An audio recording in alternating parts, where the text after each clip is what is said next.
Assalamualaikum warahmatullahi wabarakatuh.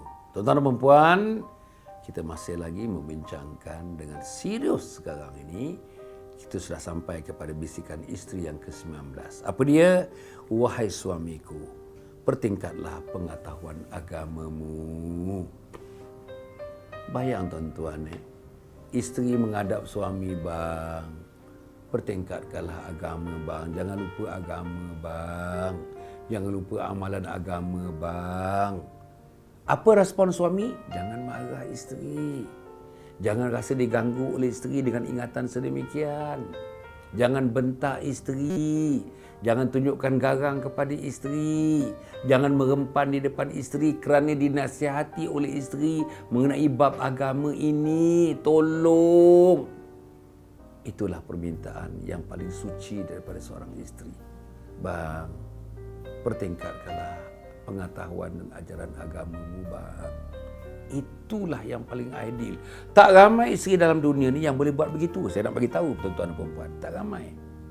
Isteri yang buat begitu, isteri yang paling sayang kepada suami.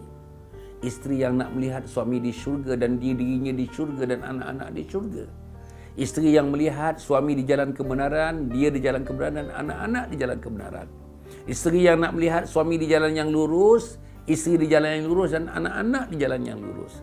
Isteri yang nak melihat suami yang diredai, isteri yang diredai dan anak-anak yang diredai.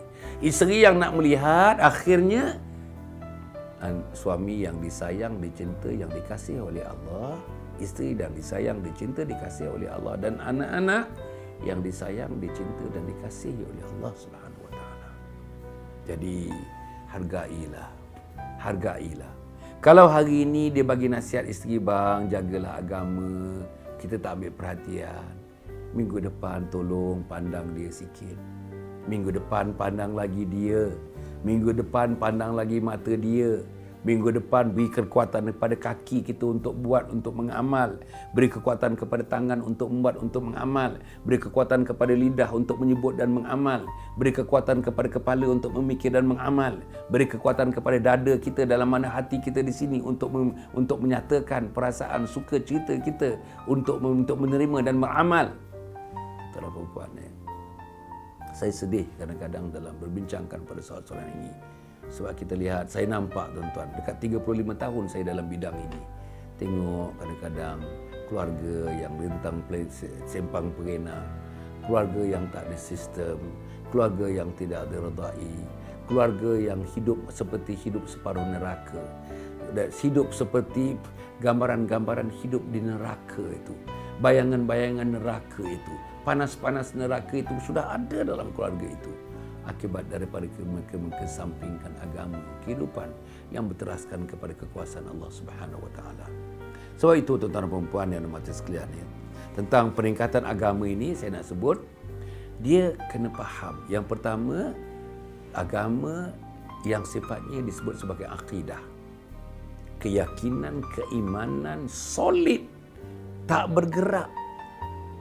Solid, tidak sedikit pun mengubah. Solid, yang tidak sedikit pun boleh diubah, boleh dicernakan dengan kehendak diri kita, sesuka hati kita seraya, iaitu keesaan Allah Subhanahu Wa Taala. Akidah Islamiyah mesti dipertahankan. Yang kedua, syariah. Syariah ialah peraturan Allah dalam rumah tangga kita. Ada haramnya, ada makruhnya, ada sunatnya, ada harusnya, ada wajibnya. Yang mana yang wajib? Kena tahu. Isteri kena tahu yang mana yang wajib, yang mana yang haram. Melayan orang yang di luar daripada mahram dalam rumah itu haram. Orang datang, kita pun tak bertudung dalam rumah itu, yang tidak mahram itu haram. Kena tahu. Makanan yang disajikan, makanan yang tak dijaga, beli saja kat supermarket, terus masak di rumah. Ayam yang tak disembelih, kita tahu tak disembelih. Masak juga di rumah. Haram bagi makan anak yang haram. Benda-benda ini kerana ada halal haram syariat. Yang ketiga, akidah yang pertama, syariat yang kedua, yang ketiga akhlak. Akhlak. Innama bu'ithtu liutammima makarimal akhlak. Tidak ada diutus aku oleh Allah Subhanahu wa taala melainkan untuk memaparkan akhlak yang mulia. Jadi, saudara ya, bila rumah kita ada asas akidah, bila keluarga kita ada asas syariah, peraturan-peraturan hidup yang datang daripada Allah Subhanahu wa taala. Bila rumah kita dipagari, dihiasi dengan akhlak yang baik, tuan bayangkan cantiknya lah rumah itu pada pandangan Allah. Cantiklah rumah itu pada pandangan Nabi Muhammad sallallahu alaihi wasallam, dan cantiknya rumah itu pada pandangan insan-insan yang bersama-sama kita memberikan kehidupan, memberikan nyawa dan kehidupan dalam rumah tangga kita itu.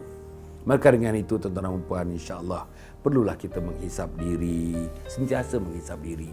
Perlulah kita memilih jodoh yang baik daripada awal-awalnya. Kalau kita nak dapatkan menantu, pilihlah jodoh menantu yang baik-baik.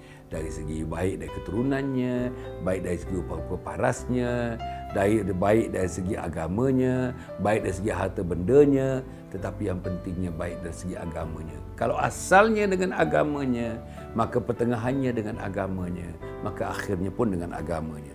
Kemudian tu serius dalam memikul tanggungjawab mengurus rumah tangga, tanggungjawab menyediakan keperluan rumah tangga dan mendidik anak-anak, berlapang dada dan tidak jemu-jemu menimba ilmu, bergaul bersama orang yang beriman dan beramal. Kemudian nombor 6, membina perkahwinan atas dasar takwa kepada Allah Subhanahu wa taala, dan akhirnya menjalankan majlis ilmu di rumah. Datangkan ustaz di rumah, datangkan ustazah di rumah. Kalau tak datang di rumah, kitalah bawa anggota keluarga kita. Cari ustaz, cari imam, cari masjid, cari surau, cari majlis-majlis ilmu, supaya seluruhnya berada dalam keadaan ketakwaan kepada Allah Subhanahu wa taala. Cukup setakat itu. Assalamualaikum warahmatullahi wabarakatuh.